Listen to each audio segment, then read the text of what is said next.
Hey guys, I'm here to teach you guys how to make the money jar spell that I promised you guys in the cover. You guys can use any size jar. Just make sure that it's made out of glass, not plastic. What you do is you cleanse your jar with any of the elements, either the element of air, the element of water, the element of fire, or the element of earth. So right now I'm just going to use the element of air. So what you do is you get either incense or sage or whatever you want to use to represent the element of air, and you just put it inside your jar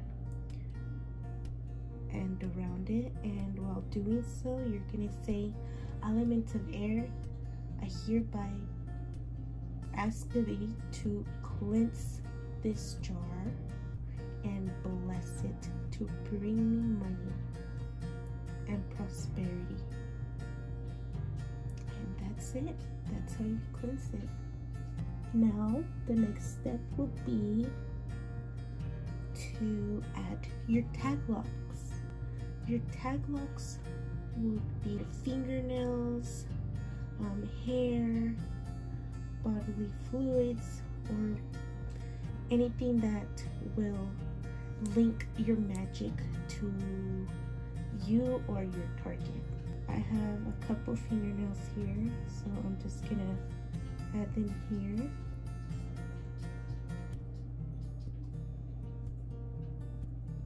And I will add a little bit of my hair. Stick it in there.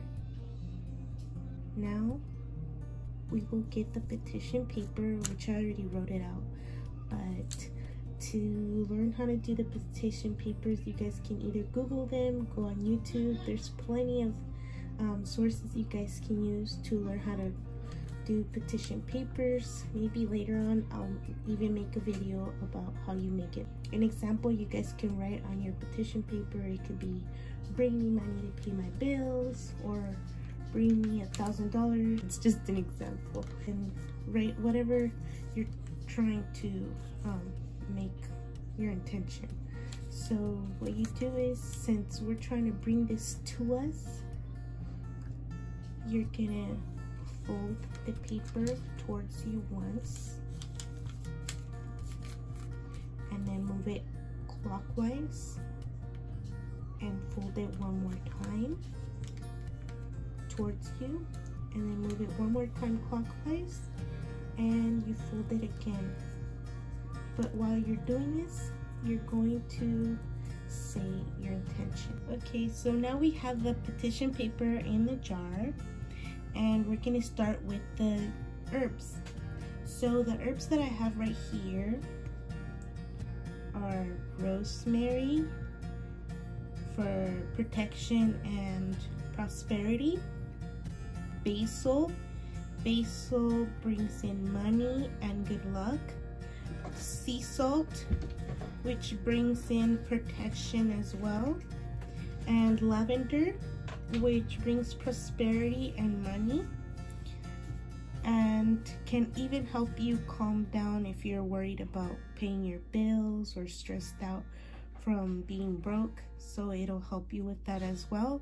Here I have crystallized patchouli, which brings in money, prosperity, love, and so many wonderful things that patchouli can bring into you. Right here, right next to patchouli, I have dragon's blood that's crystallized, which brings whatever you're asking for faster, and it makes your spells stronger as well. So right next to dragon's blood, right here, we have coffee, ground coffee, but you can use coffee beans as well. Ground coffee can be used to speed up your spells, so that's why I have it here. And bay leaves as well, I crushed them up. You can use bay leaves to make wishes come true, brings in money, good luck, prosperity, oof, a whole bunch of wonderful things as well, like patchouli. So we're gonna start by adding basil. So we get the basil and we say, I add basil to bring in money and prosperity and good luck. Okay, then we add our sea salt for protection, and you say, I add sea salt for protection.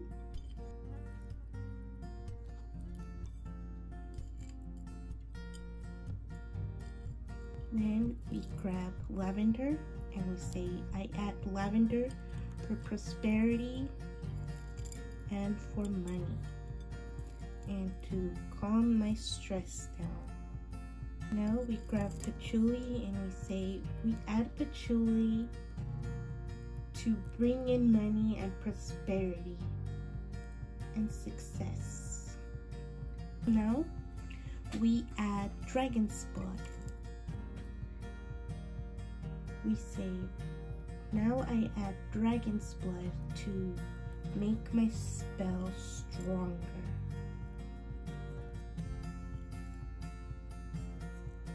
And now we move on to the coffee. I add coffee to speed up my spell. And now we go with the bay leaves.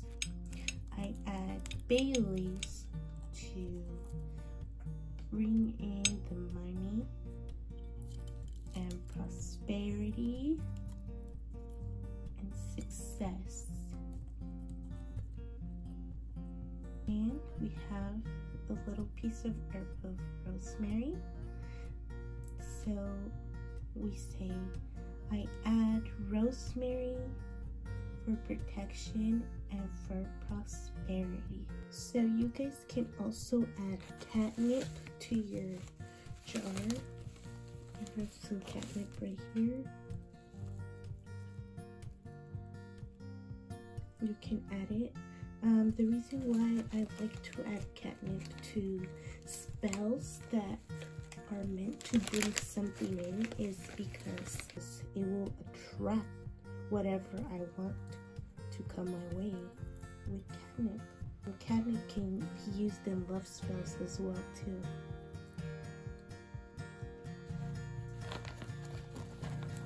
Okay, so I added a bit of catnip in there. You can use cinnamon. Right now I'm burning a cinnamon stick. Cinnamon brings in money, protection, prosperity as well, and good luck. So you can add a piece. You can add a piece in there too in your jar.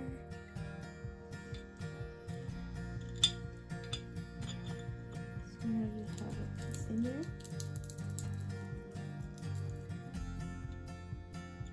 I added a couple actually. I just love cinnamon so much. Okay, so oops. Okay, so now you close your jar, and now I'm going to show you how you carve your candle. But first, you cleanse your candle. I will cleanse it with the element of fire. I have a candle in this Himalayan salt candle holder, as you can see. So I will pass the candle above the flame and say, with the element of fire, I cleanse this candle and I bless it to bring me money and prosperity. Okay, so now after blessing the candle and putting your intentions into it, you can carve it with a pen or a knife or anything sharp. So you just carve your intention into the candle, and after that you pass it over the fire again and do the same thing and bless it all over again. And next, I like to use money oil or road opener oil. If you don't have the oils, it's okay. You can always use olive oil, or you don't even need to anoint the candle with any oil. But if you do decide to use olive oil, that's fine. After anointing the candle, you can roll it in coffee and dragon's blood, or just coffee, and that'll just help even more to speed up your spell. Pour the wax when you light your candle. You pour the wax over the lid of your jar. Well, you just pour it over your jar and just seal your jar like that.